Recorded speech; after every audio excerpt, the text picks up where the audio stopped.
I have no particular opening remarks. I will reiterate that when we do get to the member comments portion, we will not be responding to any member comments in the moment, but Christina Easterly, our fabulous board committees and legal liaison, will keep track of the member comments and let us know what we need to follow up on and respond to going forward.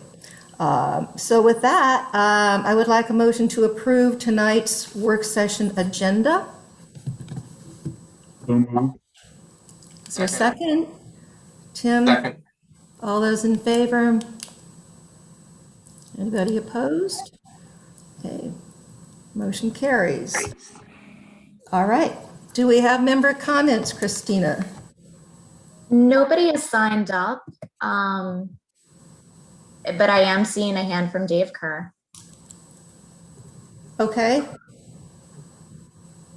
All right, Dave, you're on. Thank you, Madam President. Please state your address for the record. David Kerr, 10718 Midsummer Drive.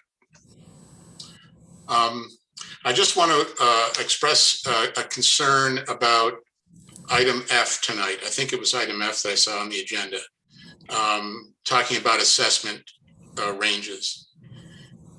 My feeling is a little early to talk about assessments. One of the reasons that I'm in favor of these working sessions is that we're starting early enough to really get a good idea of what we need to do, how we need to do it, and build up a budget. And I'm a strong believer in bottoms up budgeting, not tops down. And I'm always afraid when we set even ranges, we start to think top down.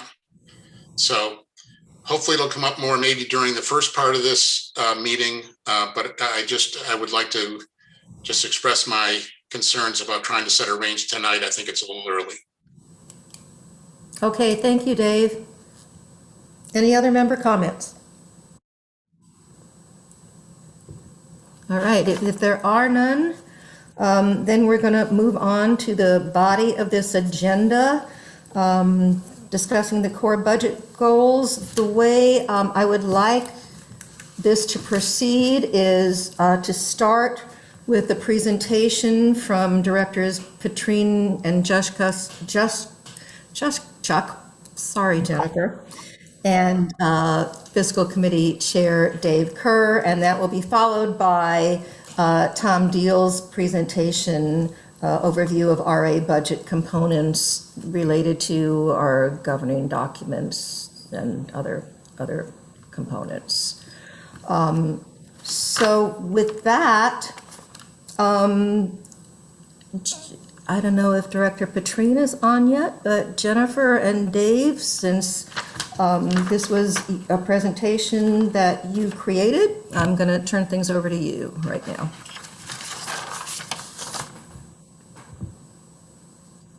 Can someone make Dave Kerr co-host? And It's Dave, already happened. is he co-host? So he can Yeah, no. share. Dave, do you have the presentation on your computer? Because I didn't download it because Bob said he was going to give it. I have hard copy in front of me. We have it loaded up. I think Mike or Christina, could you pull it up on the screen, please? Sure. Is it the one labeled overview of RA budget components?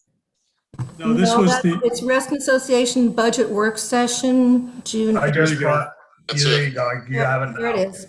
Thank you. So Dave, do you want to run through it? Sure. Thank you. Appreciate that. Okay. And so let's go to the next page. And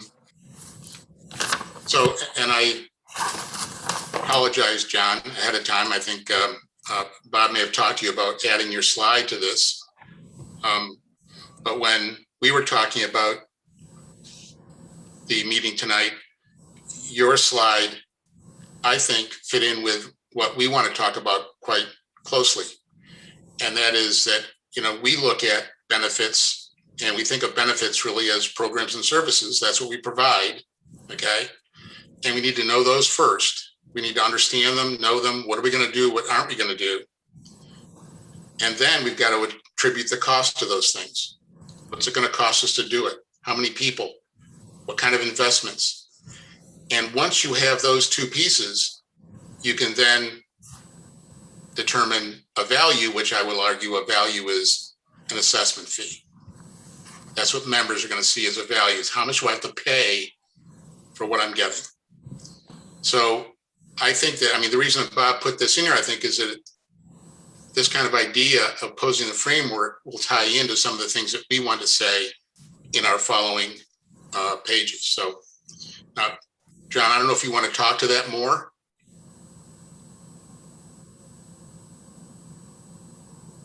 Thank you, David. I will just,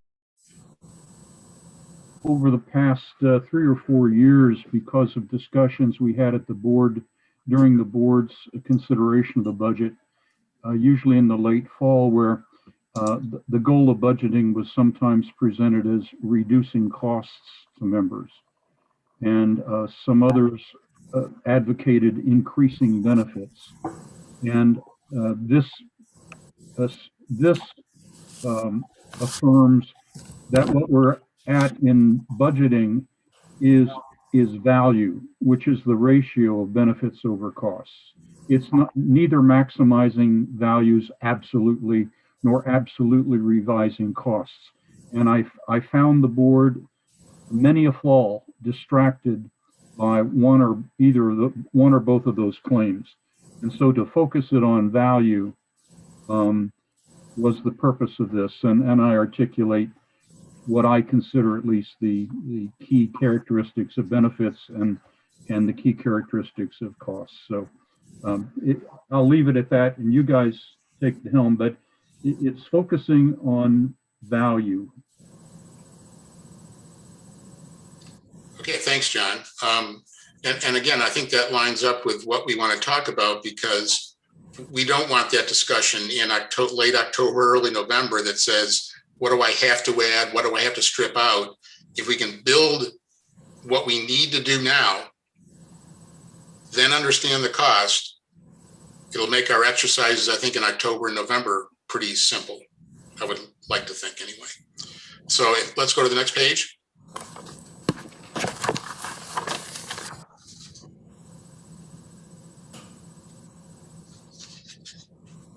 So basically we look at it as, you know, we aren't really changing a lot from what we did in the 2021 budget.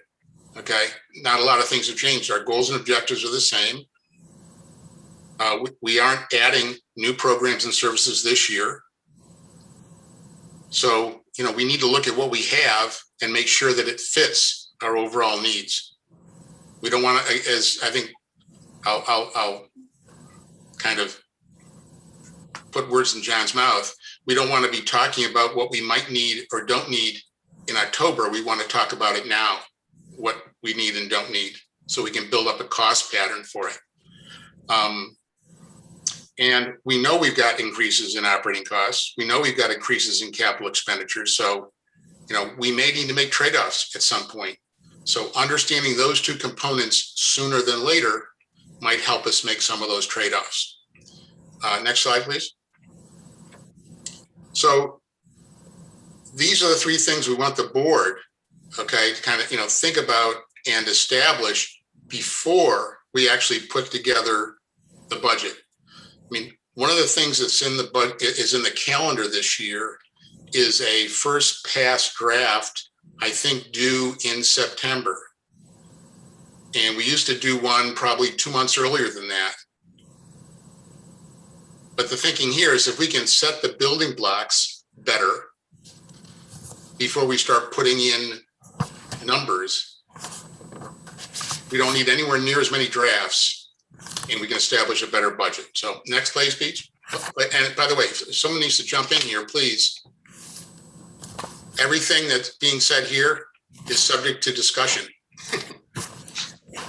And thank you for saying that, Dave. I will interject here that we will have much discussion tonight, and we will be hearing from our CEO, Hank Lynch, too, since he is responsible for bringing the budget to us for approval. So, thank you. So with no new programs, are there any current ones that might need to be eliminated? And again, I'm not professing elimination. I'm just saying a way to budget is to look at them and make sure we're all comfortable with what we have is what we want. Okay.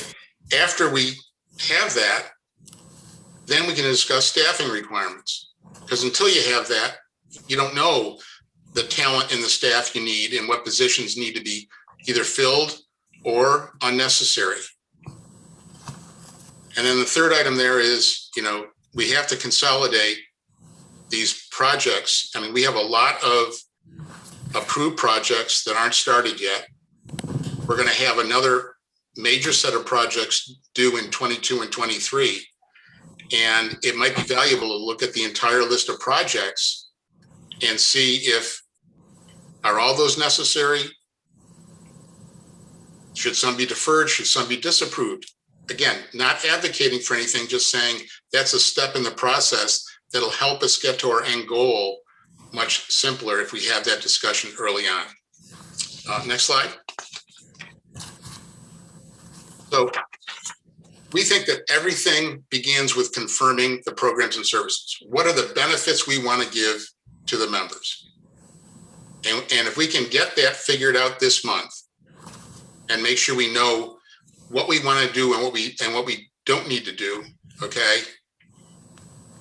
then we've got some steps that we think would go hand in hand with that coming up. So next slide. So with that, you develop a spending profile, okay? You want to get expenses, headcount, salaries, merit, benefits, insurance, the things that have come up numerous times, knowing that we're going to be exposed to a lot of these things sooner than later. And if we can get that established, say by the end of July, then that will again be another step in helping us get to where we want to be for creating our first draft. And then same goes for capital. Then it's got to, that's going to be, there's pool decisions, there's carry forwards, there's reserve positions, there's lots of things going on there that I don't think have been discussed yet in detail enough to put together a budget. Next slide. Yes. Madam President. Yes, John. I would just like to comment briefly on B, and that is obviously this slide is about spending profile, not funding profile. But that's correct.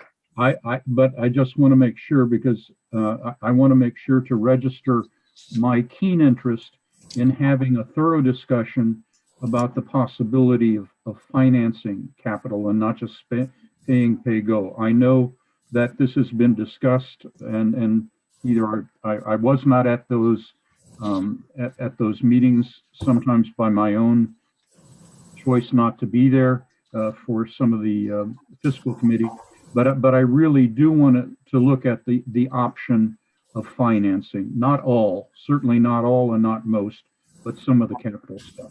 Thank you. Madam President? Yes.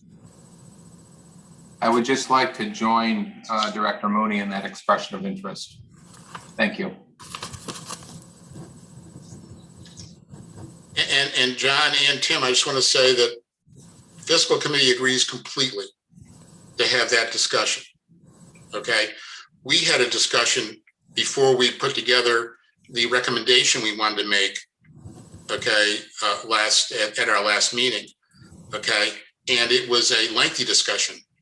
Okay, so it needs discussion and it's important, and we should talk more about that. Thank you. So, and again, that you're right. That B was spending, not funding yet. We aren't there yet. Okay.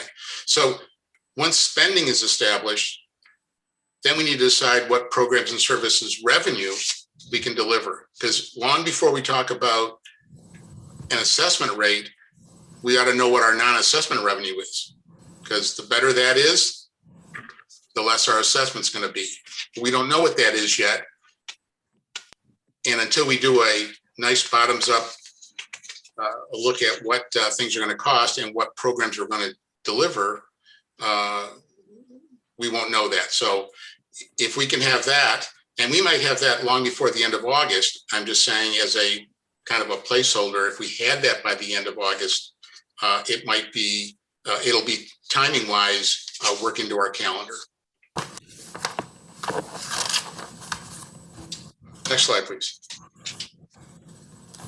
So this is what, so we're kind of saying if we can build that up, then the last step is really to look at assessment scenarios. And there's all kinds of things that are going to come into play at that time. I mean, we've got to keep members in mind, you know, what do we feel is realistic? Okay. You know, how much contribution margin do we need to help support capital funding? Because we're going to have some serious discussions on capital funding. Okay. What's our forecasted cash position? We obviously don't know that yet, but that's an important number and information to be aware of before we set an assessment. You know, can we maintain our RRF required minimum through 23? We don't know that yet. We have to look at our spending and then have a discussion on funding to figure that out. Okay. You know, is there an opportunity for operating cash to help us with capital? Don't know yet. Okay, there might be, might not be.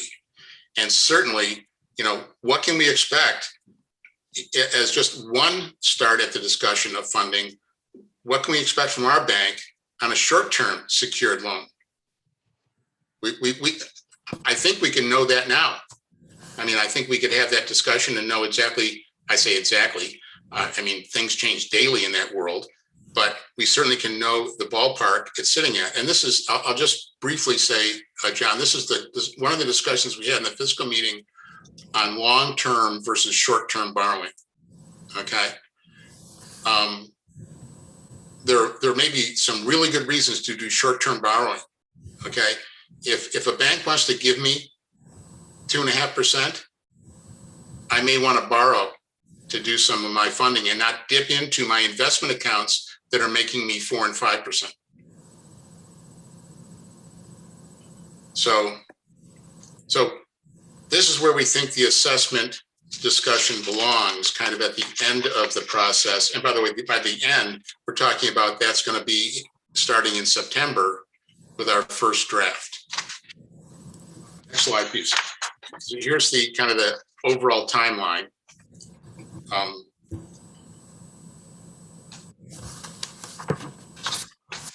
So we want to basically get our programs and services understood, make sure we're all together, same page on what they are, develop the operating expenses, look at capital projects, what our non-assessment revenue could be, and then when we put together that first draft, okay, what do we think we need for assessments, and have those really hard discussions in October and not have discussions now about assessments.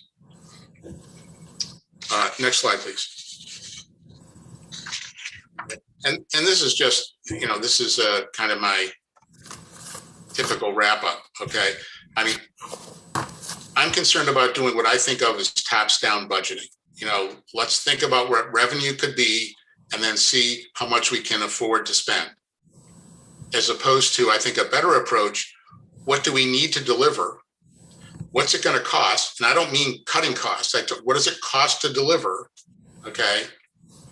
And that way you're focused on what we have to spend as opposed to what we can spend.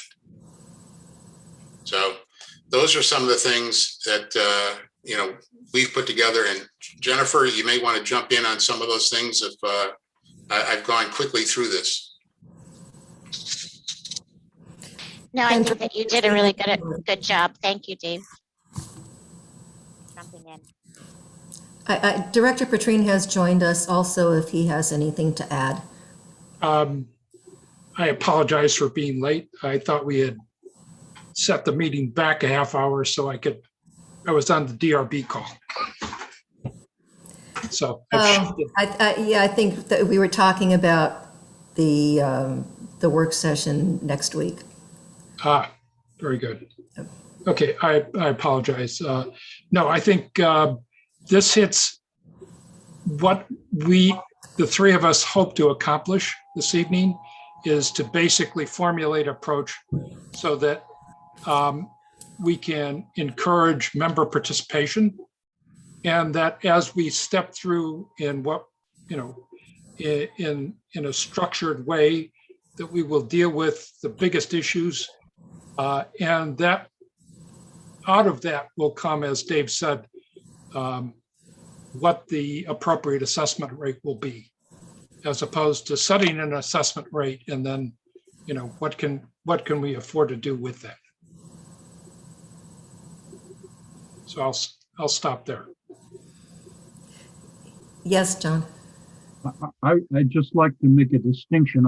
I agree with this approach so long as it doesn't make, I'd like to hear Hank's reaction as to whether he's okay waiting a bit longer for a discussion of specific assessments. But my point is, I agree that we need to talk about the services we need to provide. That's where we start, the body of work. And from the body of work, you decide your workforce and the resources necessary and so forth. But when we're talking about services, there is a type of service, but there's also a level or quality of service. So for example, we might say we need to cut grass, but we need to be aware that there's always a question of level of service. Do we cut grass every 2 weeks, every month and a half? And that goes for all of our services. It's not just the type of service, but it is the level or quality of service. And in my career, I've had to deal with that distinction frequently. Sometimes you have to settle for a lower level of service, even if you have to do the service, the type of service. Thank you. Thank you, John. Yes, Bob? I agree with John, but I think if we establish a baseline and then work from the baseline to the final determination, which is the assessment. Once we've established what we need to do and what it's going to cost to get it done, the assessment will fall out of it. Instead of, if we're in a typical business, we would set profitability markers, and then we could back into expenses. Here, we are basically driven by what it costs to provide the services, as opposed to what can we make from providing those services. So it's a different approach. It's a different approach to get to the same objective, which is what are the services and what do we have to charge for them. Any board comments from board members? Oh, I'm sorry, Bob, you weren't. I'm sorry, I was just going to say, by the requirement of the deed, we are required to charge everyone at the same level. So those are differences that we cannot, that we are bound to by resolution and by the deed, which is different than we would if we were a for-profit. Are there any other comments from board members before I asked Hank if he would like to comment on what we've seen and heard so far?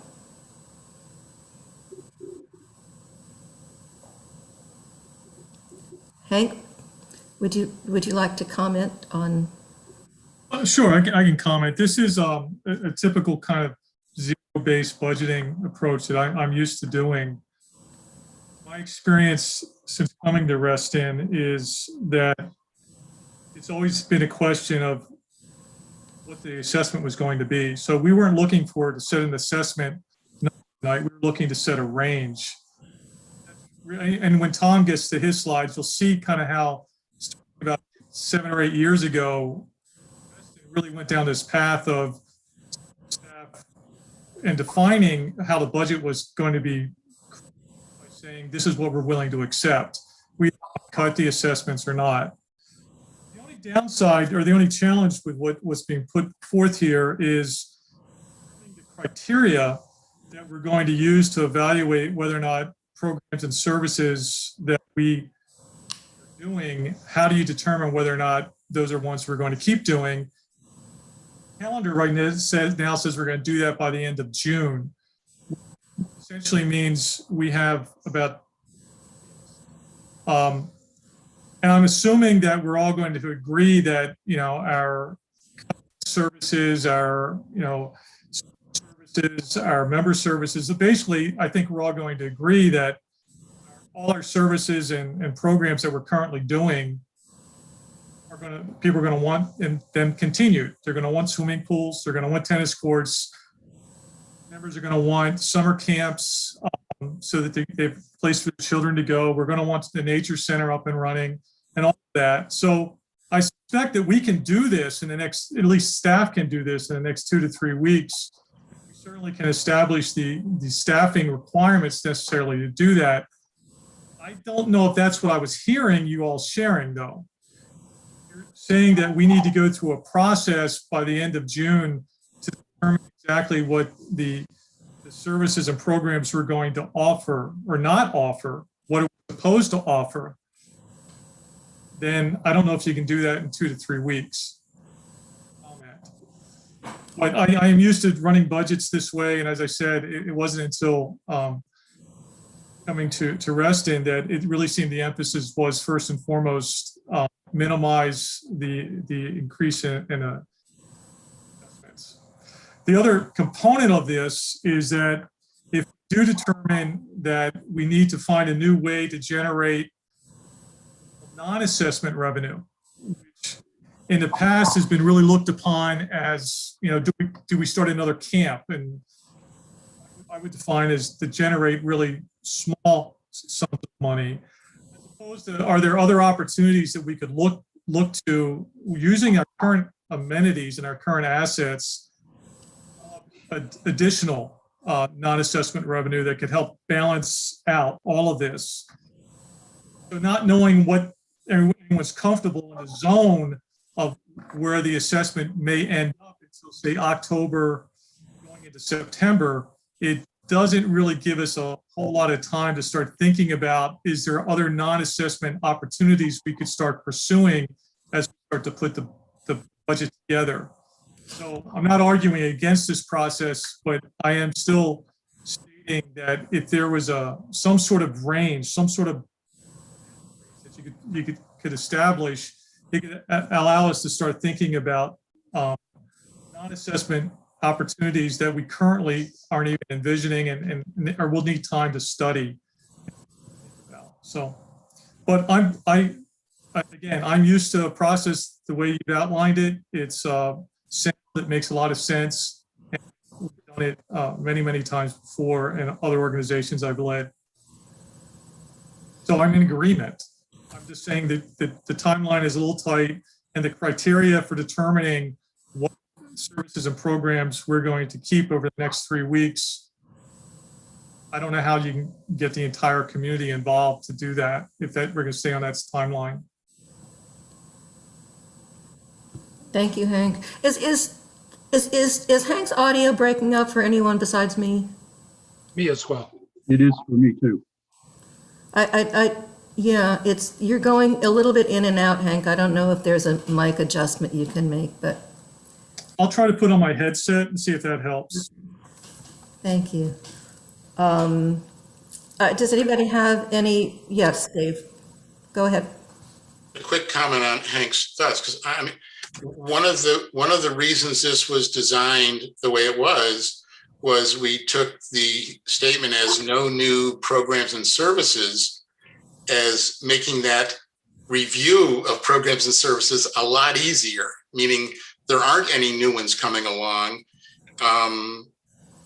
So I'm not sure we need to analyze a whole bunch of things. I think that we're doing stuff now, and unless there are things that directors and/or people think we shouldn't be doing, I don't think you go back out to members. Members have had their opportunity to make suggestions. We have a list of those things. Okay.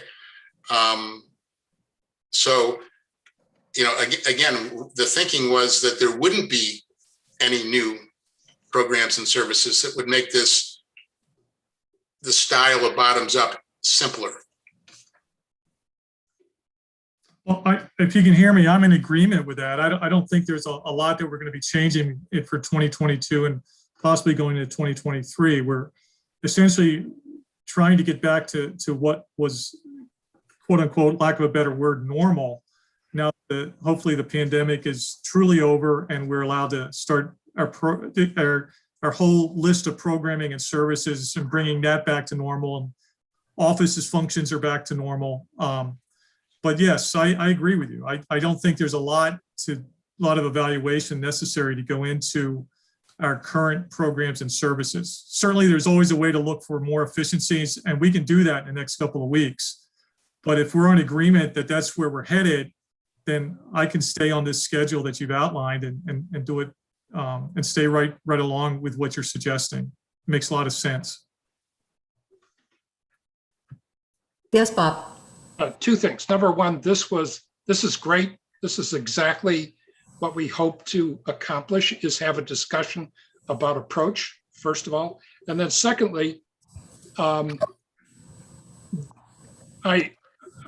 know having observed the budgeting process for a number of years and then participating last year, that I would have liked to have had earlier on a better appreciation of what went into each of the services.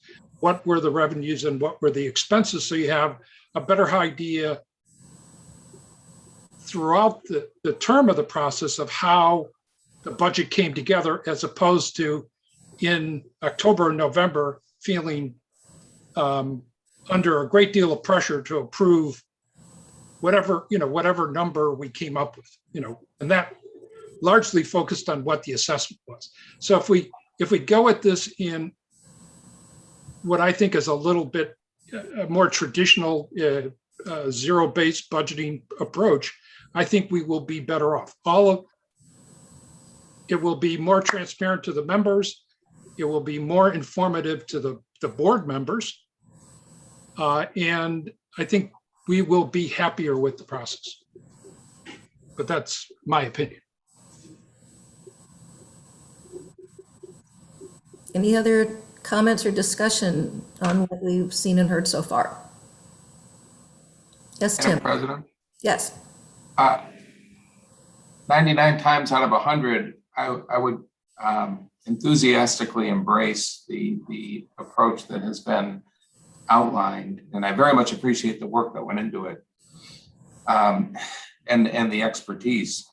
I just want to make an observation. We are in a unique moment in American history. We are still emerging from the worst economic catastrophe since the Great Depression. And it makes me a little uncomfortable, the approach of waiting, deferring all talk of assessment until October, because the assessment number is just going to be kicked out as a result of the formula that we put together. I think because of these unprecedented circumstances, the board should work hard to avoid an assessment increase this year, if at all possible. Thank you. Thank you, Tim. Anybody else? Okay. Just to defend the approach, if you have the information and what goes into the revenues and expenses, you will have a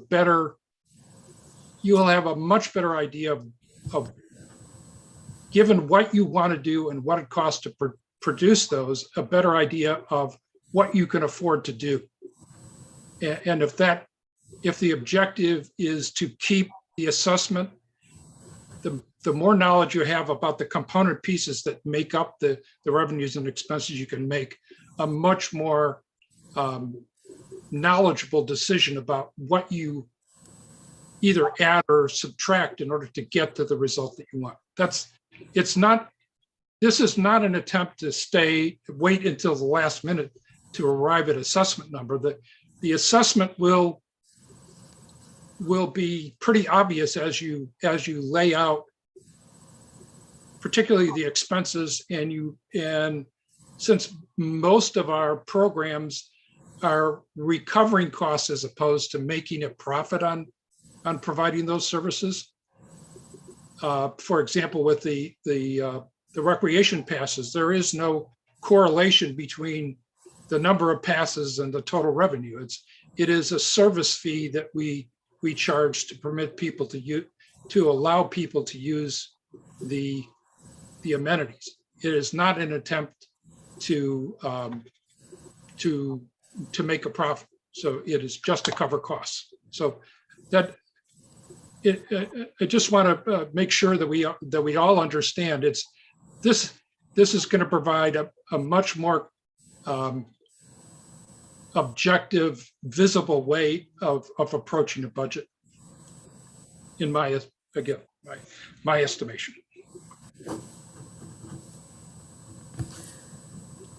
Any other comments before we move on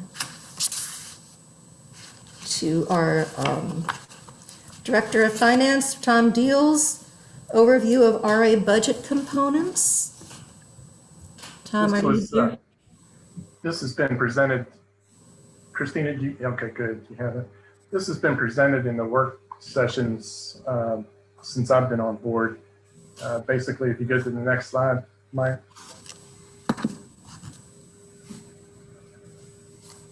So I'm gonna go over the components. First is how the assessment is determined. And second, how the assessment cap is calculated. Third, how the assessment and finance resolutions are regarding this process. The repair and replacement reserve fund, how that's calculated. And then the budget process overview, and then actually show you the building of a $100,000 budget. Next slide, please. So how is the assessment determined? Section B.5B assessment rates is you guys, the board of directors, shall fix the amount of the annual assessment and set the date or dates such assessment shall become due. Next slide.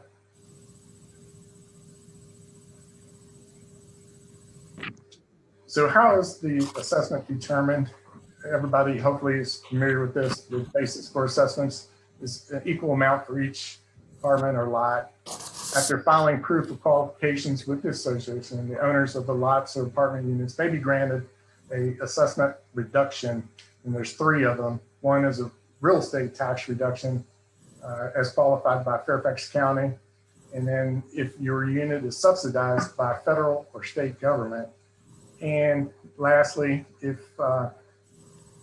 your facility is elderly, congregate care, or assisted living. And all those are a 50% reduction. Next slide.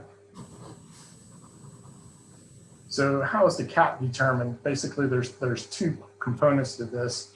One, it's the percentage cap is 1/2 of 1% of the assessed valuation of such lot and improvements as determined by Fairfax County.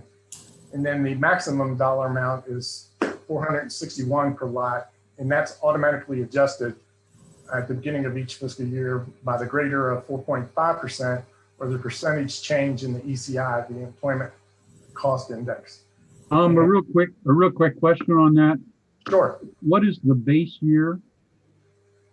It goes all the way back to when it was that 461, which was 2006, I believe. Right. Thank you. Next slide.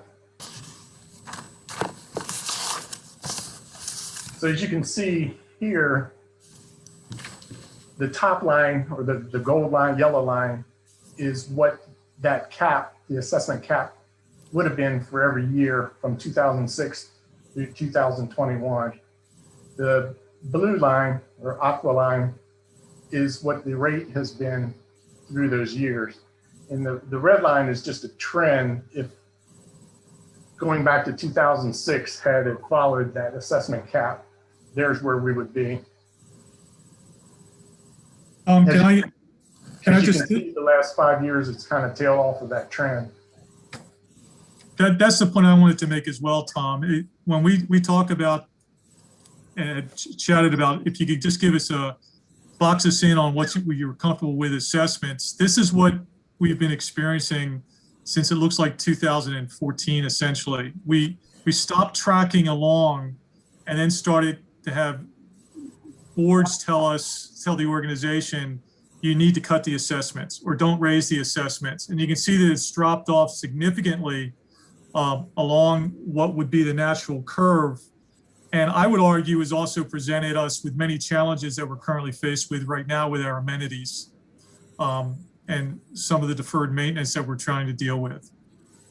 I'm sorry to interrupt, Tom, but I think this is a really critical slide. Any questions on this slide? Next slide, Mike. So I put in the biennial budget development process as defined by Finance Resolution 1. And here are the various steps. I won't read them to you for interest of time, but it basically outlines the steps the CEO, Fiscal Committee, and the board are supposed to follow in order to determine that biennial budget. Next slide, please. And this is just a continuation. It doesn't put a timeline on it. It just puts the 8 steps that are involved in determining the budget and getting it approved. Next slide, please.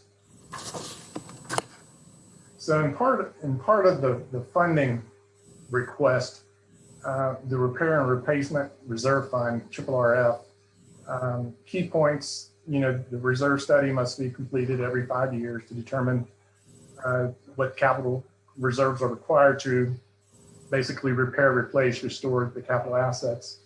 And in 2014, a resolution was modified to add this, that it would be funded 1/10 of the forecasted 10-year expenditures based on the latest forecast prepared by staff.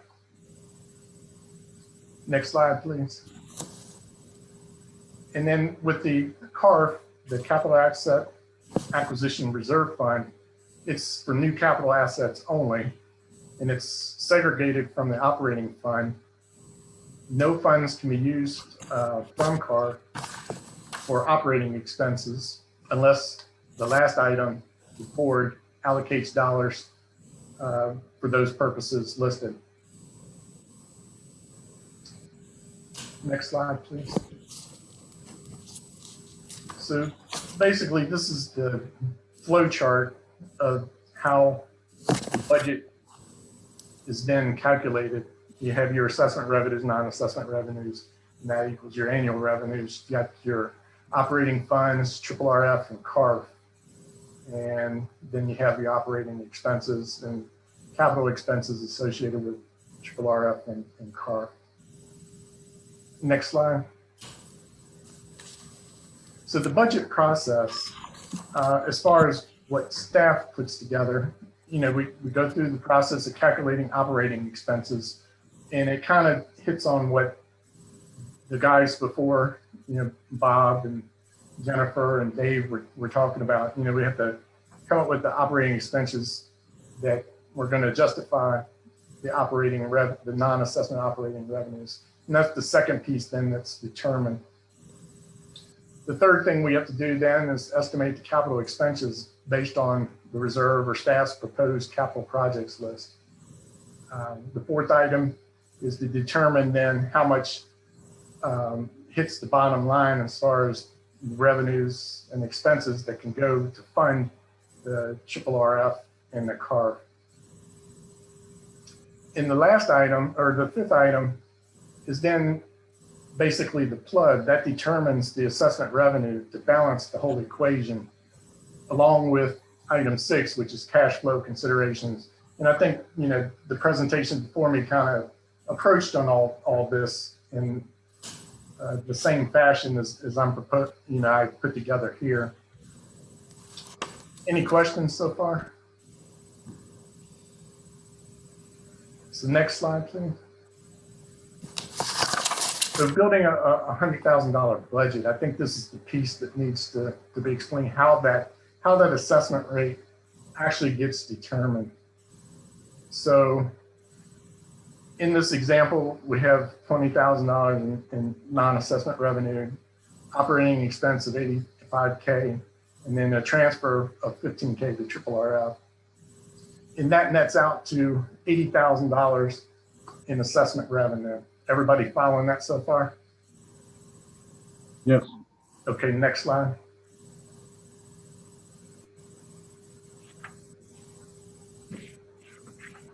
So here again, this goes through the equation that Chris kind of puts together in that 10-year average, where it factors in what are the expenses that he's going to need, what's the transfer, to RRF, and again, it comes back to that $80,000 assessment revenue.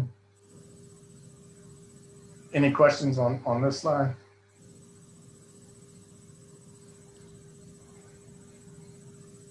As you can see, in the column capital repair and replacement that's blue, it gives you an example of where that is 15,000, 14,000, and 16,000, and the transfer is constant at 15,000. What does that do to the RRF fund? Next slide, please. So to show the calculation for the assessment revenue of 80,000, let's say you have a membership base of 1,000, 850 pay the full assessment, 100 receive the tax relief, which is the 50% reduction of the full assessment. And then there's 50 properties that are under the threshold of the tax assessed property value. And that's determined by the 5% of the base of the assessment that would be the full assessment. So that equation would be down at the bottom, 80,000 equals 850, the full assessment, which is X. Then you have plus the 100, which received the tax relief, and they're paying at 50% X. And then you have the 50 that are tax assessed property value is lower, and then that's based at that 0.05%. And the next line, you see it's the same, but that 50 is times 70%. From historical purposes, we've found that the assessed value, the properties that are below the full assessment value, is usually averages around 70%. Is everybody following that? So if you remember your algebra from back in junior high or high school, that 80,000 now becomes 935X. So then you take your 935 under 80,000, and then that X becomes $85.56. So that's basically how, at the end, these are the equivalent units, even though we may have more than that as far as total units, but this is how it breaks down to get equivalent units, which you see on that assessment sheet that I give out towards the end when you guys approve the final budget. Next slide.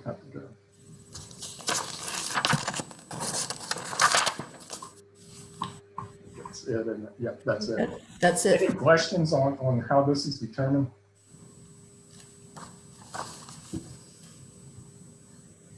So I just wanted to give an overview of the components. I know I went through this kind of fast. If there's any questions after this meeting, I'll gladly go over it.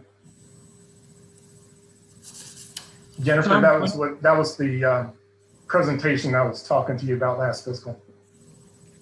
Yep, that's very helpful. Even more helpful than just getting it via email, for sure. Yes, thank you, Tom. It's always good to get that. Okay.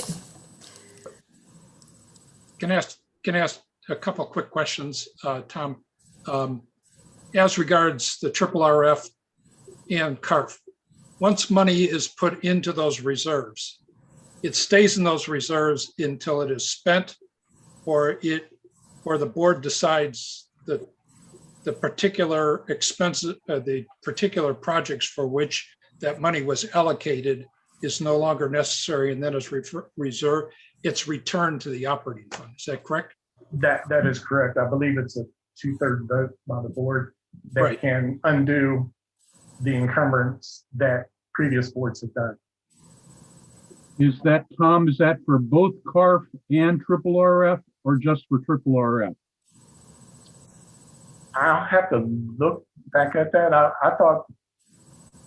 thought it was both, but yeah, I'll take a look at the resolution on that. I think it's a majority of the board to get CARF moved. Is it just CARF Day? Yeah, if you want to move triple RF, it's 2/3 of the board, but I Yeah, think that's CARF right. might be a majority. We can, Yeah, we Tom's got certainly it, he can get it for us. Yeah.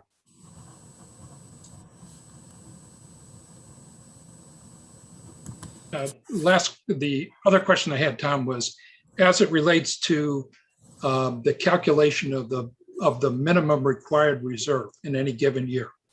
That is calculated using a combination of the last reserve study plus staff's assessment of the capital projects that need to be completed over the next 10 years, correct?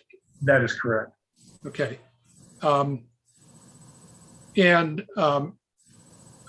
Instead of posing a question, that reserve, that minimum reserve can be pierced by a vote of the board of directors. Am I correct in remembering the resolution? That would be a question for Tony. That is correct, though. That's Larry Right. speaking.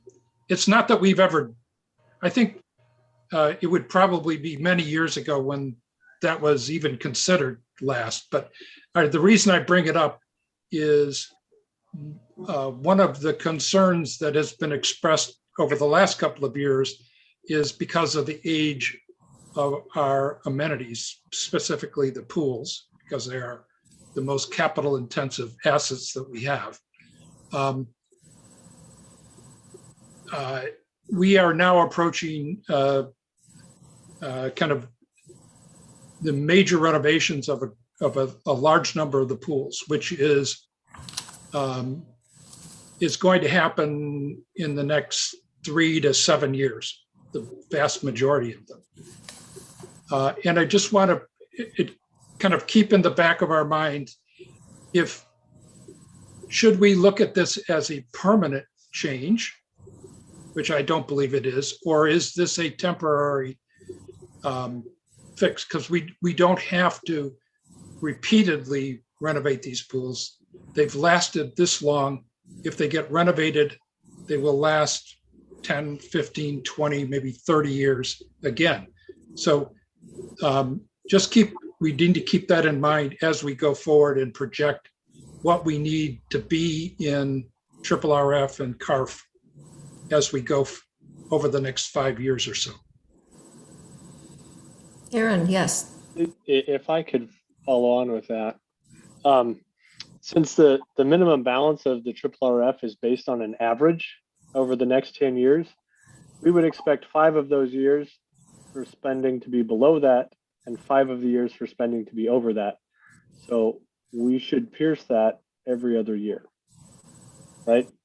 Half the time we should spend more and have to go below that by a modicum or some. So this is not something that we should see as, oh dear, the sky is falling, but it's a warning signal and not a we're about to die signal.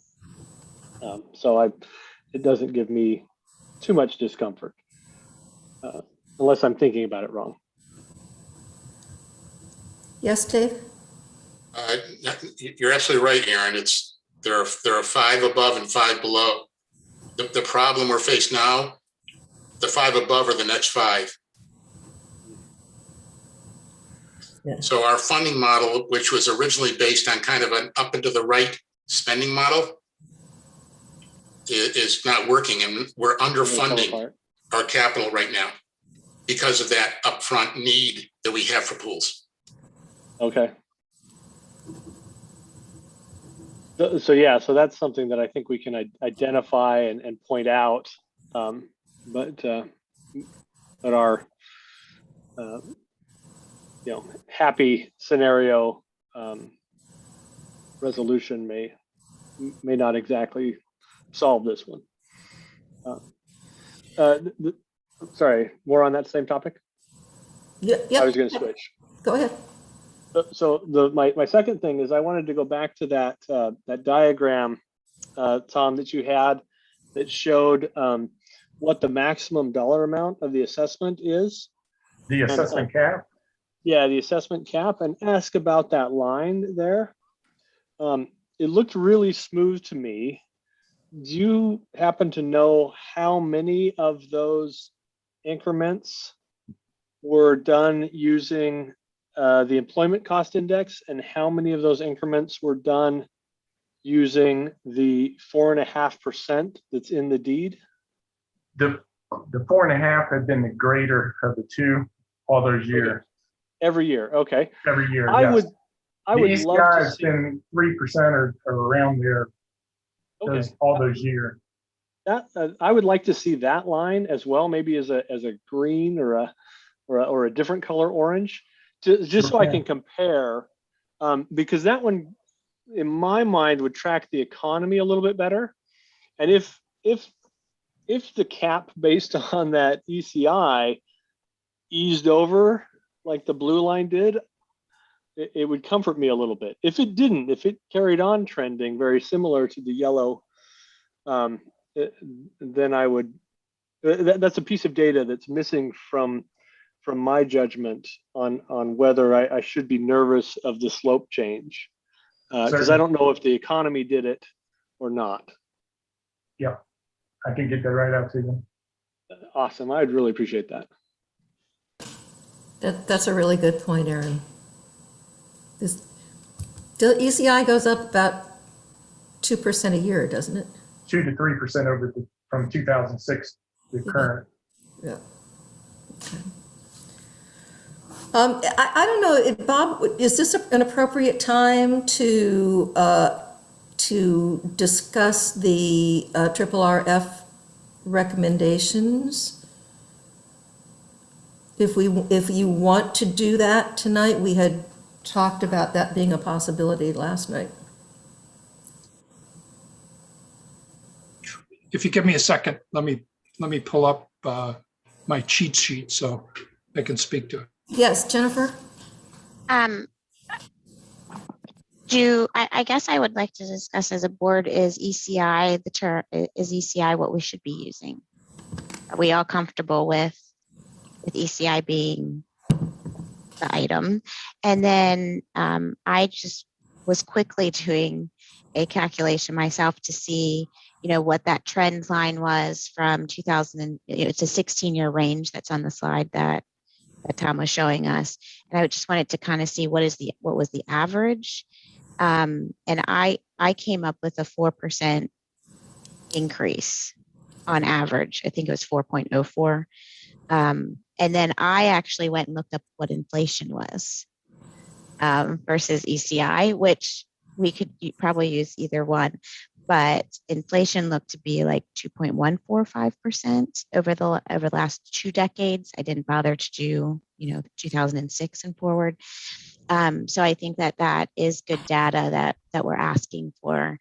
But what is the right trend line we should be comparing RA2? Is it employee cost? Is it inflation? What should our target be? Or maybe there's a couple that we asked Tom to add to the line for us so we can see a few. Hank? Jennifer's right if you kind of look at this over a 16-year period, but if you take it in 5-year chunks, 5-year component from 2009 to 2014, you had an average 5.3% increase. If you take it the last 5 years, 16 through this most recent assessment, it averages 1.75% increase. You know, it depends on how you kind of look at it, and that's where you kind of see that drop off, and where I think we've kind of gotten ourselves in a little bit of a pickle, in that we started to look at how to reduce the assessment, was what Bob and Dave and Jennifer have been proposing in their presentation, which is services and programs we really are responsible for delivering and how we're going to pay for them. So I think once they got off that track, you start to see the nosedive on that chart. So over a 16-year period, Jennifer's right, but over the last 5 years, it's not right. Last 5 years, it's about 1.75% average increase. With 1 year, we actually we cut the costs. We cut the cost by we went down by almost 1.5%, reduced the assessments.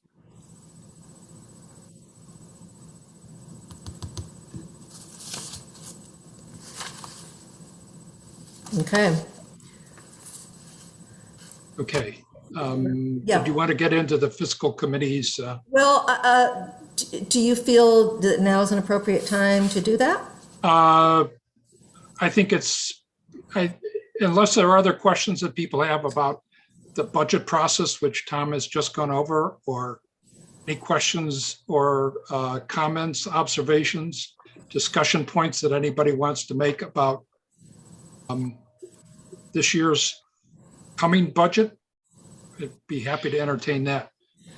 I guess what I need to ask is, and I know we have a couple more agenda items, but in terms of discussing our core budget goals, what would we want to accomplish tonight?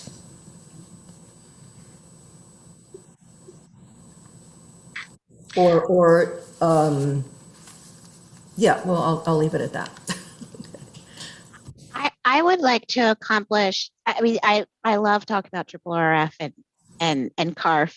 I kind of had that in my head for a future budget work session. But what I was thinking we would accomplish tonight is, are there any wish list items that we have as a board of services or programs that we think the association should, start providing? Are there any that we think potentially might need to be sunset? Maybe they were really much more valuable 5 years ago and maybe not as valuable today. I would love to get a copy when Laura has the time to do it of, what have our programs and services been looking like? I know 2020 is probably the worst example we can have of that, but maybe what did they look like in 2019? What have they looked like, year to date, to give the board an idea of which ones our members are valuing, so that we can really have a robust discussion. So that's what I was really thinking we would focus on tonight. Yeah, and I know you were proposing CARF and triple RF to be our second work session topics, but I brought it up because it did come up last night at BOC that it was a possibility to discuss it tonight. Yep. As opposed to, I think, it will be an item on the June 24th board meeting, so that fiscal can get our support or not on proceeding the way they have asked to address their concerns. Yeah, I do think it's really important to bring that up. And why I supported at the last board meeting is because fiscal basically is asking for our input so that they can take steps to support us in the budget process. Yep. So I'm happy to start a discussion on wish lists for programs and services. Year-round indoor tennis. That's my wish list. You know, and on a more serious note, this is something that has been brought up just every budget cycle. And I feel that there's a lot of interest in it. There's many of us who are not happy about having to pay the town of Herndon to play tennis during the winter. So it's something that hasn't happened in the past for many reasons. We actually did have it many years ago. But anyway, that's my wish list to discuss again this budget season. Anybody else have a wish list?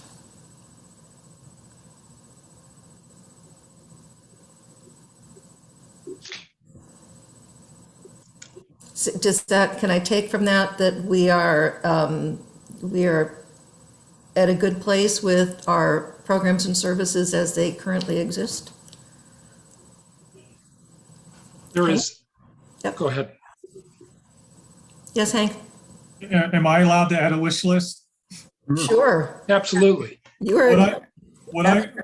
I've really taken the Razor report, and I really believe that one of the things that we should be spending our money on going forward is planting trees.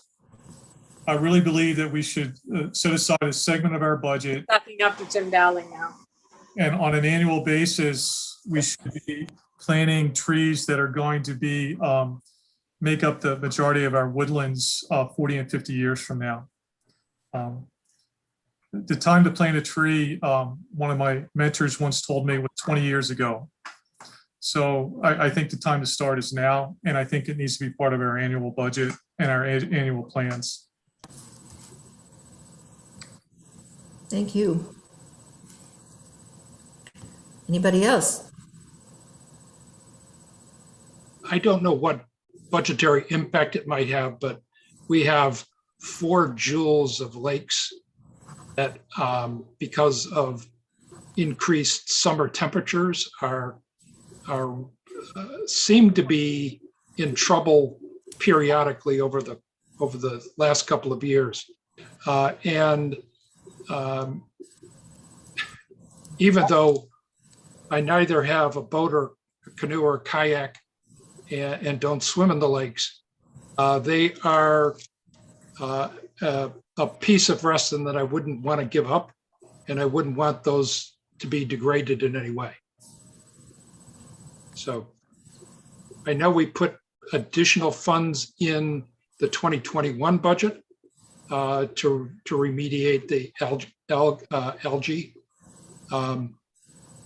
It is going to take, I think, increased surveillance, and as Hank suggests, tree cover is going to become, is already a unique element of Reston. It's something that we need to maintain. And particularly as the climate changes, the types of trees that will survive long-term are going to be very much different than the ones that are here now.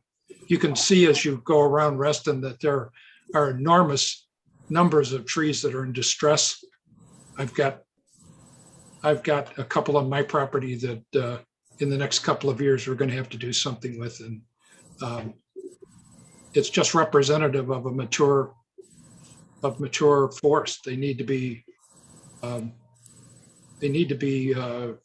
cultivated very closely. I agree. Anybody else? No, I think Tim has his hand on. Yep. I'm sorry, Sarah, go ahead. No, I said Tim had his hand up. Okay, I'll go really quickly. What I was trying to say, I had technology troubles on and off. Tim brought up this point about this being a difficult year. And I know I've talked to all of you individually on this. It's kind of related to the budget. So I hope we can discuss a little bit, is providing assistance to those members who cannot afford to pay our dues. I know there's a disconnect between what the county provides. I don't have the numbers. I'm sure Tom Deal probably has better numbers on what qualifies for assistance. So if there was an in-between program that we can look at, I know Hank's received some hardship letters in the past. Karen, we've talked about this before. There are members that don't necessarily qualify for assistance, but are definitely struggling. So it would be great if we can look at a program either with Friends of Reston or Quarterstones or Reston Strong or any of the other groups that helps. And it's important to have the conversation parallel to the budget discussion, because that's something that worries a lot of members who are currently struggling. Just when talking wish list items, that's my wish list. It'd be great if we can. Sarah, could you, I had problems hearing you. There was a certain broken up quality to your voice. Yeah. But you're asking for help for members who are struggling with what specific things again? With the association dues? Association dues. Yes. Okay. We do have assistance programs available, but there's a gap between those that are eligible and the ones that can afford this comfortably. So there are some that are caught in the middle. I don't know if I'm still breaking up, and Hank, I don't know if you want to, we've had this conversation. I can hear you now. I can hear you now. Thank you. Yeah, I can support this in that I received more requests for assistance from members this year. It's not a huge number, but it's a significant enough. There might be a way to do that through our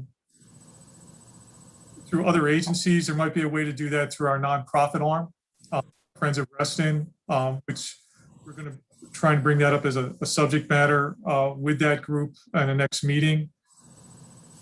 So, but Sarah's absolutely right. I've received more during this tough 18 months or so, more requests for assistance. And by our, as you know, by our bylaws, we have no authority to do anything. We cannot remove someone's obligation who's a member here to pay the membership assessment. We're not allowed to do it. And Tony can talk to that, because I've asked him, is there any way, do I have authority to forgive or to reduce or to do anything to help individuals? And regulations are written, the bylaws are written, and the deed is written. We cannot. Thank you, Hank. Yeah, we've had that discussion before, but yeah, it is certainly something we can bring up with Friends of Reston, because they would have the ability. Mm-hmm. Anybody? Somebody else? Tim, you had your hand up. Yeah. Madam President, we have recommendations to fund and hire a chief financial officer and a senior environmental officer. I don't know if those really fall within the category of service and programs. I'm happy to speak to the EAC recommendation if you think it's appropriate, or I can wait until a different portion of the budget discussion. I don't know if that's more appropriate at a subsequent work session, or if, you know, if it's a wish list item, Go for it. Appropriate time. It certainly is a wish list item for me, and also the Environmental Advisory Committee. They're unanimously recommending funding for a senior environmental officer. As you know, the position would help replace environmental experience and seniority caused by departures from Reston Association in recent years. And it wasn't only the EAC, there were many similar comments submitted by other Restonians who have very impressive credentials and environmental experience. The EAC recommendation is very well reasoned, and I'm not going to repeat those arguments here, but in one-on-one conversations that I've had, some people have expressed a concern that the proposal might intrude on the CEO's prerogative as to how to structure RA's employees. And I've listened very carefully to that concern because I agree that we need to avoid micromanagement. But I disagree that the recommendation would be micromanagement. I mean, our mission as a board is to provide policy guidance and strategic planning guidance for resident association. And the EAC recommendation, to my mind, is planning and policy guidance in its purest form. It's not designed to achieve any particular outcome, but instead to ensure that environmental stewardship is adequately considered in RA decision-making. How would it improve the decision-making? Well, for example, we're starting to plan a conversion of our vehicle fleet to electric vehicles. Many local governments are partnering with each other to purchase electric vehicles together in bulk. You get a better price if you buy 30 vehicles than if you buy 2. I think a senior environmental official in RA could forge these partnerships and even save us money on electric vehicles in the long run. That same official might offer expertise on whether the proposal to convert only 2 vehicles over the next 2 years is adequate for a community that wants to be a leader on climate change. You know, there's an old saying that show me your budget and I'll tell you what your values are. I think that funding and hiring a senior environmental official really is essential to who we are as a community. And so for me, it's more than a wish list. It's really indispensable. Thank you. Thank you, Tim.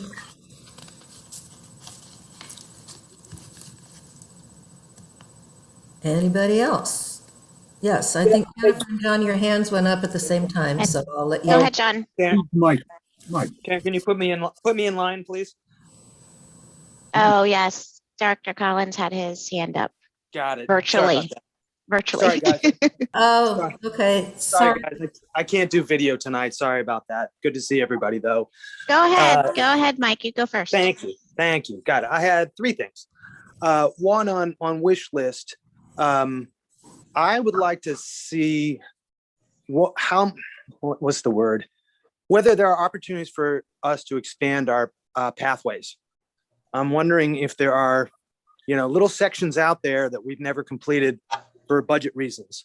Are there things that we can do to enhance connectivity for our people who are using Metro or people who are just walking through the woods, and particularly for people who have physical limitations? Or what are we doing to make sure that they can enjoy our paths as much as possible? So if there's anything we've left on the cutting room floor for budget reasons in the past, I'd like to know what it is.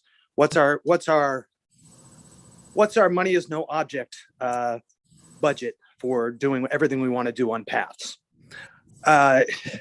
Similarly, for accessibility, I know we were able to add in some ADA compliant features to a couple of the capital projects this year because we just basically said we want to spend this money. And I'm certain that there are other conditions like that out there that have been identified by the community or identified by staff. And again, I'd like a money is no object sort of budget so that we can have a really good idea of exactly what's out there that we haven't addressed yet. And, we're not going to do it all at once, but a menu of what we might be able to do in the near future, I think would be the right thing to do, frankly. Go ahead. No, go ahead, Mike. Item number 3 then is not a line item wish list, but it's a wish list for preparing the budget next year, which is this. There's one item in the budget that seems to be a punching bag for both the board and the public, and that's communications. It's a big number. I think it's around neighborhood of $1 million. And every year at budget time, someone will say, why are we spending this much? We don't need to spend this much, et cetera, et cetera. So I would encourage staff to give us a nuts and bolts, a bottom up look at that particular line item, so that if people want to cut it, they know what they're going to get. If you say cut 10%, what does that really mean? If I want to add 20%, what does that really mean? I personally have no problem with the communications budget, but I know it's an item that gets discussed usually at the last minute when it's too late to do anything by people who don't really understand what they're talking about. And I'd like staff to educate us on that. I think that's a really good point. That's my three. Thank you. Thanks, Mike. Larry, if you're on, I'm curious as to what you might have to say about the expanding of the pathways. Has that been looked at in the past? I don't want to put you on the spot here, but. No, that's fine. Yeah, we have looked at it. There's the resting on foot and bike, which identifies missing links and curb cuts and things like that. And, quite frankly, our funding for the past many years has been simply on the maintenance of the existing system and not expanding it. Part of the reason for that is because the county, as part of RMAG and with Metro coming, has done a ton of sidewalks and so forth. So like the long stretch along South Lakes that's about to go under construction right now, and many others. But Mike makes a good point. There are other identified links that the county will never touch because they're not in the state right of way. They weren't identified in RMAG or the SAM, which is the Herndon one, which actually impacts kind of the Polo Fields area. So he makes a good point. And so we can certainly identify those and extract those from ROFAB. Try to put a cost to them. The difficulty with the costing is that until you, and you've heard me say this before, until you really get in with Fairfax County and VDOT and what they're going to require, it's really hard to predict the cost, but very expensive per linear foot cost. I do know that. Yeah, I like Mike's, if money were no object approach to this wish list, though, because that's kind of what we want to hear. If I can also add on his on the accessibility piece. Yes, thank you. Staff has been, as you know, like with Lakeshore Pool, we've been very committed when we go in and renovate a facility. We want to make it accessible to the current standards. We did that with Dogwood. You all agreed, and we're going to be progressing on the temporary picnic pavilion as an example. Staff has looked at our facilities. We don't have a complete ADA audit of all of our facilities, but I know we can, put together a list of those that I would say kind of our wish list that we were going to do that, which ones we do first, either because of the amount of traffic and the demographics of the traffic that go to those particular facilities. So we can certainly put that together. I'm sort of ignorant with how this all works. At some point, are we going to be legally bound to make all of our facilities and amenities ADA compliant, or how does that work? Or is it only going forward? What are the laws about that right now? I guess I would ask maybe Tony to weigh in on that. As a private corporation, we, I would say, somewhat fortunately, are not held to the exact same standard as a public entity like Fairfax County or the town of Herndon. Mm-hmm. Part of it is, that's our due diligence, and we go in to redo a facility. We absolutely want to go that direction because that is our case. So right. I have a specific answer to your question, but I think the intent is there, certainly amongst all of the staff. Good. Thank you. Yeah, and Larry, I definitely didn't mean to suggest otherwise. I know that we do it sometimes when we don't even have. I know there have been situations where we've made corrections that we didn't have to make, and I applaud you and the staff for doing that. And like I said, I just want to know what's out there, kind of this audit that you're talking about. Obviously, we'll do it when we redo a pool, but there might be times when we want to do that ahead of schedule. That kind of thing. I know you get the idea. Mm-hmm. Yeah. Yep. Exactly. This is Chris. Just wanted to kind of one more point to put in there is that anytime when you file for a building permit with Fairfax County, they typically necessitate you to include at least a 20% portion of the project budget towards ADA compliance. And then in some circumstances, actually even further than that, depending on the scope of the work. So, that also is another trigger that often requires us to bring something up to code. Thank you. Thank you, Chris. And welcome back, Dad. Thank you. Okay. Well, any other wish list items? Jennifer is next, and then I'd like to make a comment after she does. Jennifer, yeah. I think that we need to look at the member wish list as part of this process. And I know that Larry and team are working on combing through that we got from members in the last, I don't know, 3 weeks when the deadline was. Yep. A couple of mine are, I think that we need to make a concerted effort to start communicating with members where they are. And when I say where they are, it's where they are in their life. Is it email that they prefer? Is it social media that they prefer? Are we getting them at the, the facilities that RA has? I really have found that we wait for members to come to us, and I would like to start treating the members as though they're our customers, and it is our obligation to inform them. And you've probably heard me all say that several times over the years in member comments. But I think there's a philosophy change that we need to make there, and that could inform what we spend or how we spend our money in the communications budget. So the question that Mike asked about the communications budget and giving us a really thorough understanding, I think will get us there with what my request is. I also think it would be very fruitful for us to have a conversation about programming and how that aligns with RA's core values and our core responsibilities, because I think that there is probably some programming changes that we could make based on, but I actually think that it would be better to have that conversation when we have a little bit more data from the staff. So I'd like to see us have that conversation.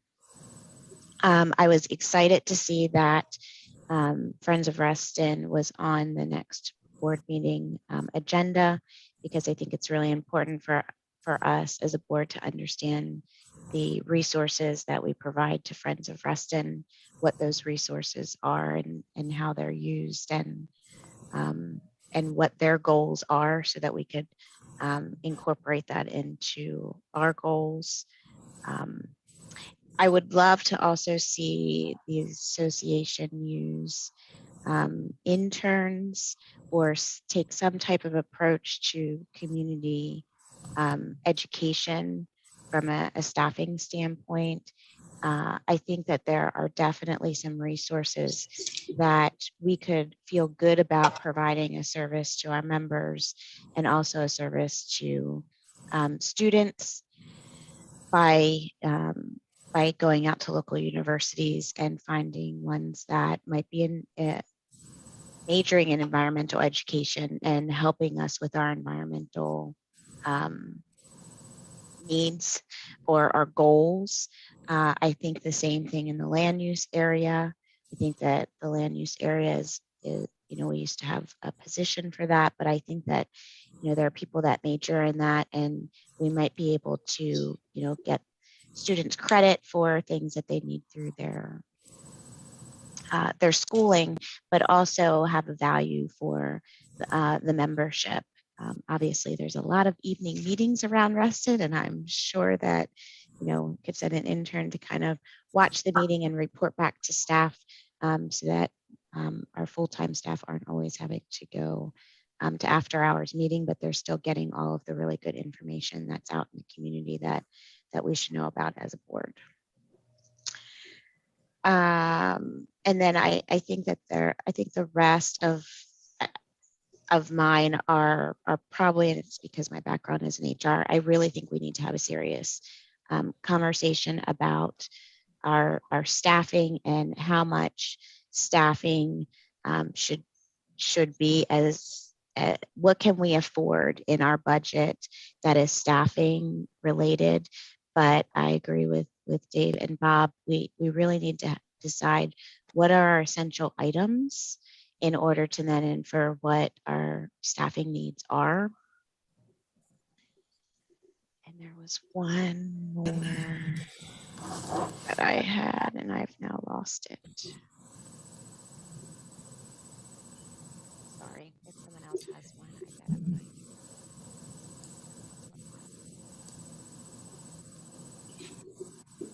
You just. Oh, Cam, it was my Cam one.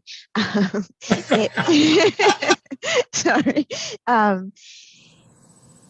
Prior homeowners associations I belong to would go around to each of the houses every year, and you'd get a nice, neat little list that would say, and I would hand it to my husband and I would say, "Hun, there's a rotten piece of wood up there that needs to be fixed."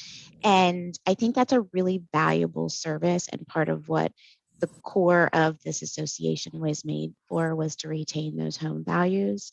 And I think that we do a lot more reactionary, if one of our members, files a complaint, then we go and we, address that complaint and do the review of whatever the complaint is about, and then we make a determination. I don't think that we have enough resources currently on staff to do that proactive measure of keeping our houses up and tip-top shape, which is the core purpose of why we exist. Thanks. I know we do when boosters request it, we Covenant's team does do walkthroughs, and I'm not sure where the bookings of those stand right now, but I don't know if Cam is on, if he wants to comment on that, but it's not all reactionary. If you want me to comment on the walkthrough process, it is, we had 4 that were scheduled for 2021, and all 4 of them decided to not move forward with the walkthrough process. We revamped it to really explain what that walkthrough process entailed.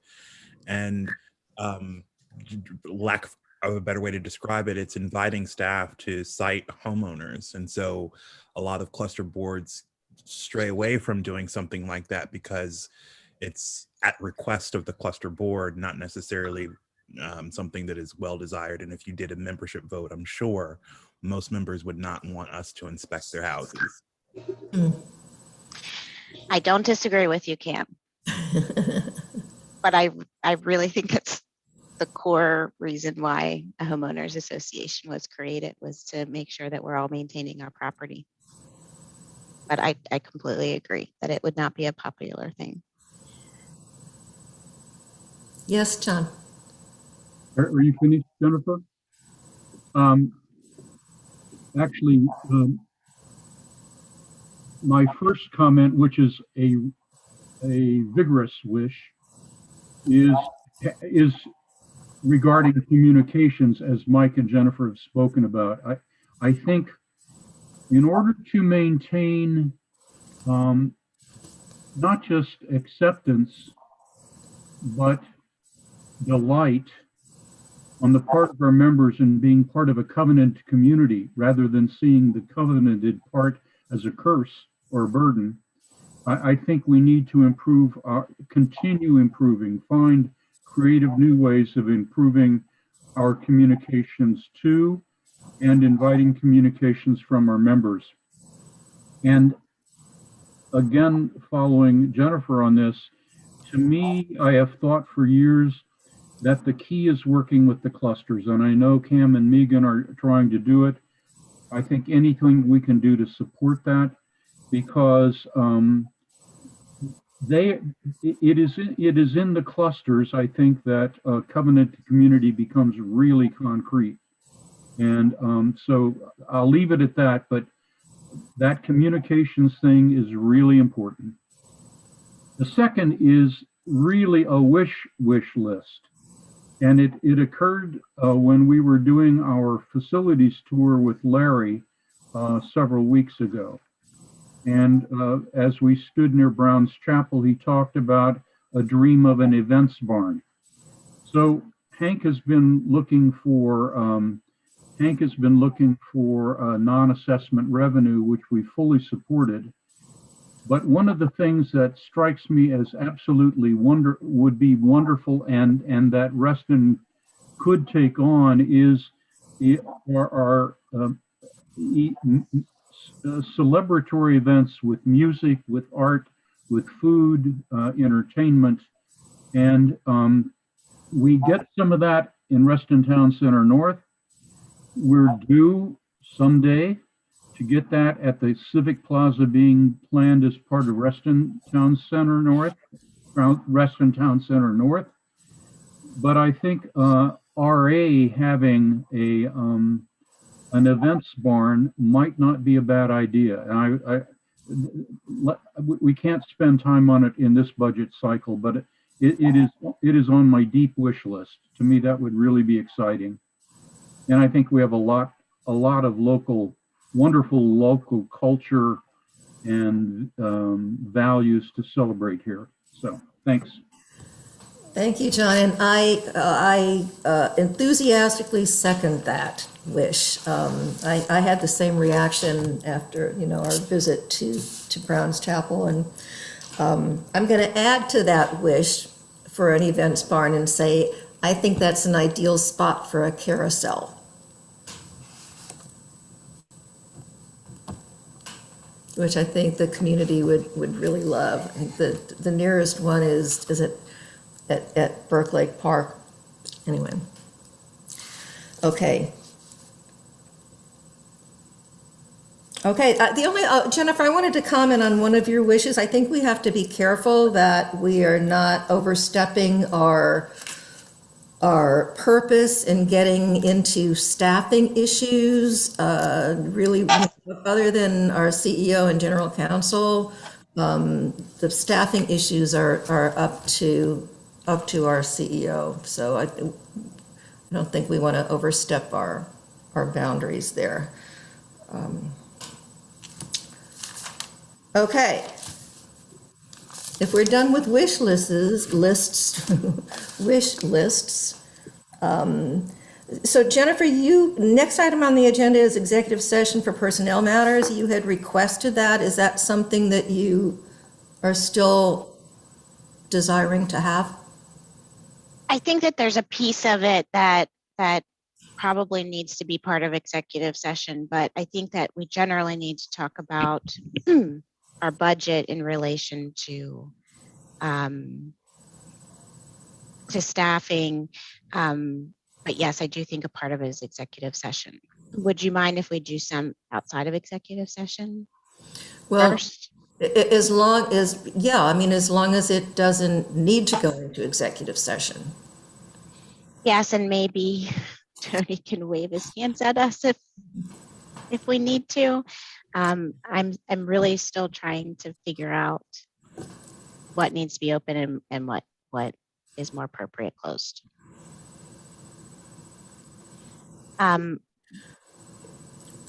If we're okay talking about it outside the session, is everyone? Yeah. I mean, if we're not talking about specific individuals and.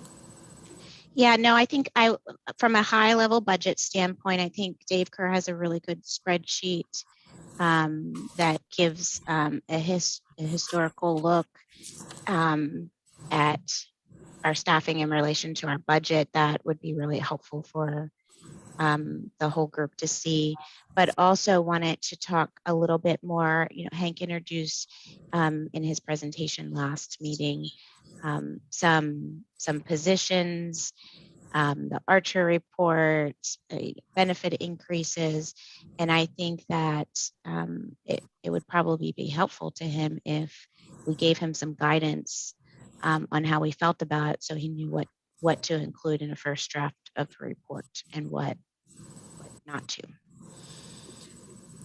Hank, would you like to address the Archer report piece of that, since that is something that the board approved in 2019? Certainly. The Archer report was requested by the board prior to my arrival, I believe. Initiated in 2019. It was reviewed. The board at the time, it was approved by the board at the time. And the first half, it was divided into two phases. The first half was implemented 2020 budget. The second phase of it was going to be implemented going to 2021 budget. Requested that we put that on hold because of the pandemic so that we could conserve our resources, not knowing where it was going to go.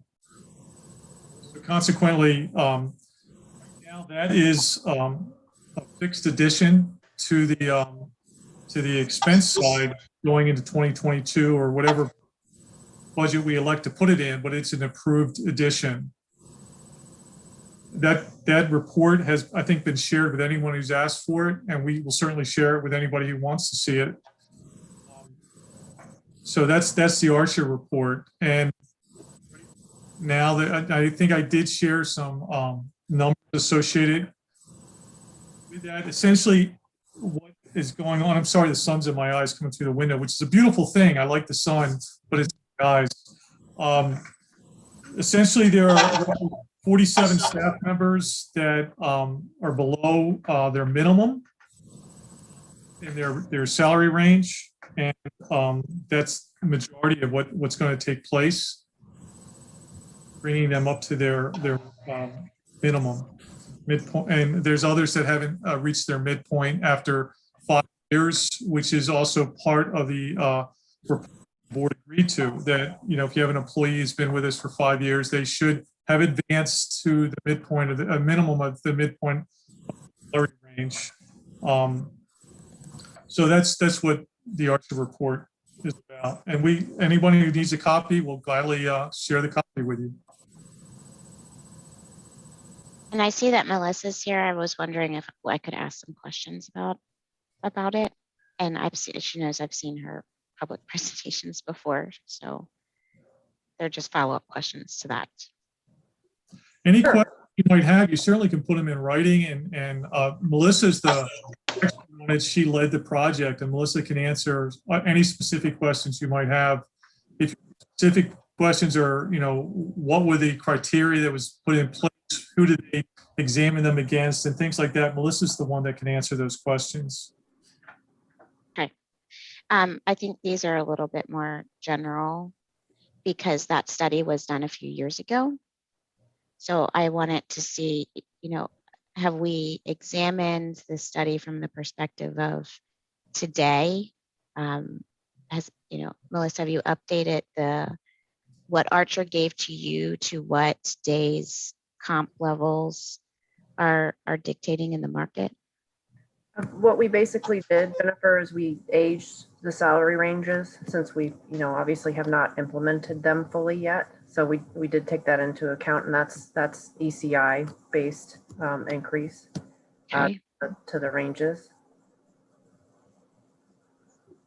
And then you went ahead and I'm assuming whatever the 47 staff, I don't know if there were 50 staff and there's 3 that have left, but I'm assuming you made those tweaks to it? Yeah. For staff that have left and maybe staff that you've hired since? Correct. That's all fresh information. Just it's all fresh. Okay. This month, or I'm sorry, last month. We're in June. And then how many, do you remember how many to get to the midpoint? There were 5. Go ahead. Go ahead. There were 5, and just so I know Hank just gave you information about there being a 5-year plan to get people to midpoint, but we did also take Director Webb's suggestion and added a component to that, which is they had to have 90% or better performance rating for the past 3 years as an eligibility for that. And do we know what the breakdown is between the dollars to get the group to the midpoint versus the group to the minimum? All right, 1 second, I have it here. So out of 176,000, 131 is moved to minimum, and then 45 to the other group. Okay, perfect. Thank you. Those were my Archer questions. Thank you. Okay, so sounds like I need a motion to go into executive session. Well, before, I was wondering if Dave Kirk could share the spreadsheet. Do you mind sharing that spreadsheet? Do you know what I'm talking about, Dave, with the 10-year history I of? do. I don't have it handy. Okay. You want it on the screen now? Yeah, I'd be or happy to mail it out to everybody. I think that would be helpful, and then you guys I can really ask don't have questions. quick access to it right now. Okay. Thank you. I'm good going into executive session then. Okay. Now, Yes. so, could we ask for an indication from, for Tony to give us guidance on what is and what is not fit matter for a personnel matter in executive session? If you look at what records of a personnel nature are withheld from a member's request, that gives you good guidance. And it says basically, you're dealing with an individual employee's personnel file, i.e. Tony Champ's disciplinary history or leave accrual or anything like that, benefits package, that would be inappropriate. Also, anything dealing with a personnel healthcare wise would be inappropriate.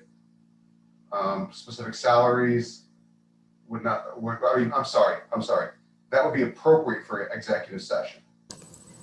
Thank you for clarifying. Individual salaries, things along that line would all be appropriate for executive session. Discussions about whether you need a senior environmental person. Policy question, it would be open for open session. If you were going to talk about that position and say, okay, we want to offer leave, this pay, company parking, things like that, a compensation package, then you put that in executive session. Is that clear? Thank you. Thank you, Tony. So, Jennifer, given that, are you still interested in having an executive session for personnel issues? Yes. Okay. I will need a motion. I move that we move into executive session to consider personnel issues. Second. Okay. All those in favor? Aye. Anybody opposed? Okay.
Christina?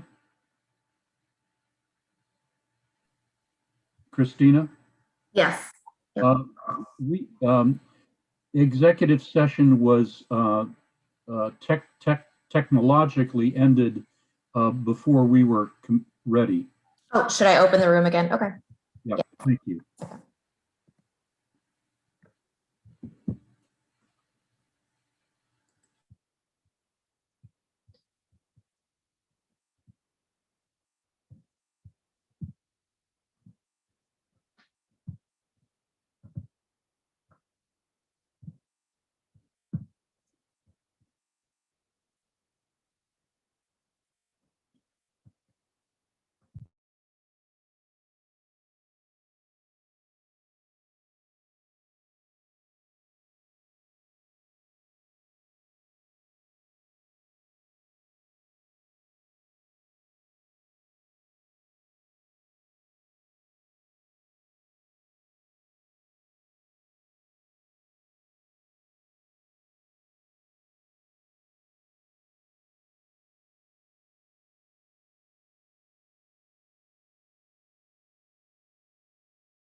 Okay, are we all back? I think so. Aaron's in the waiting room. Okay.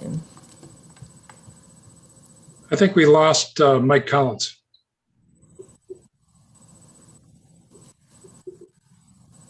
He may have signed off, I don't know. Because I didn't, Madam Chair, I'd like to make a motion coming out of executive session that the Reston Association Board of Directors certifies to the best of each member's knowledge that only those matters appropriate for executive session of a personnel nature were heard, discussed, or considered by the board during executive session. thank you, John, I'll second that. All those in favor? Opposed? I assume that's unanimous. All right. Well, with that, oh, no, we're not done. Last item on the agenda is the suggested assessment range, if we're ready to do that tonight. I move to defer. What item is that? Sorry, Karen. It's item F. Item F to at least our next budget session. Second. Any discussion on that? I just would like to say that I was swayed by Dave Kerr's remarks, and then reading through the deed, it looks like that is the proper order to do it. Bottom up, you find out all the things that we want to do, and then that's what's going to set it. Yeah, it was just a range. Hank thought it would be helpful to him, but he's, as he indicated tonight, he's okay without that. But we could move to defer it and toss it around next time, I guess. So, any more discussion on that? Madam Chair, is there room for new business? I didn't have it on the agenda, so I'm not sure if I can legally add that now or not. Karen, can we vote on the motion? Yes, let's vote on this first, John, okay? I'm sorry. That's all right. All right, so all those in favor of deferring the suggested assessment range, identify the suggested assessment range to our next budget work session? Aye. Okay, nobody Unanimous. opposed. All right, that passes. Tony, are you with us? I am. Can I add a new business item to the agenda at this point? Generally, special meetings such as this are restricted to what we're given notice of. It's actually a continuation of a previous item. Okay. Then, It goes back to item D, core budget goals and wish lists. chair's discretion as to whether you reopen that. Is it just adding a wish list item, John? Yes, I've heard board members mention a couple of things that that they would like to discuss under under the wish list, and that is the discussion of the additional. We didn't discuss tonight, so we don't have to discuss tonight, but it's putting it on record that we want to discuss about Hank suggested of additional IT employees. And there was one other one that slips my mind right now. The senior environmental position. The senior environmental position. And the senior financial position. Right. So just noting that on the record as really part of item D that we need to discuss. Okay. So noted. Should I make a motion or? I don't know if that I'll make a motion. I don't know if that's necessary or if this is just something that will be part of the minutes. Okay, Not and sure. I have it on the list, John, if that's good enough. that's good enough. Okay. Okay. If there's nothing else, then I need a motion to adjourn. Do we want to set a date for our next session, or we can do that at the board meeting, I guess? We can do that at the board meeting. Maybe good. Christina can do it. What do you call that? It wasn't a doodle. What is the one that she has us fill out online? A doodle. In a doodle. July, maybe something in July. That's a good idea, yeah. Christina, can you send a doodle poll around so we can come up with a date for our July budget work session?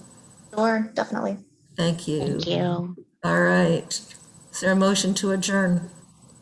So move. Second. I'll second. All those in favor? Aye. Anybody opposed? Okay, we are adjourned. Thank you all very much. Thank you. Thank you. Have a great Are you- evening. Good meeting. Thank you.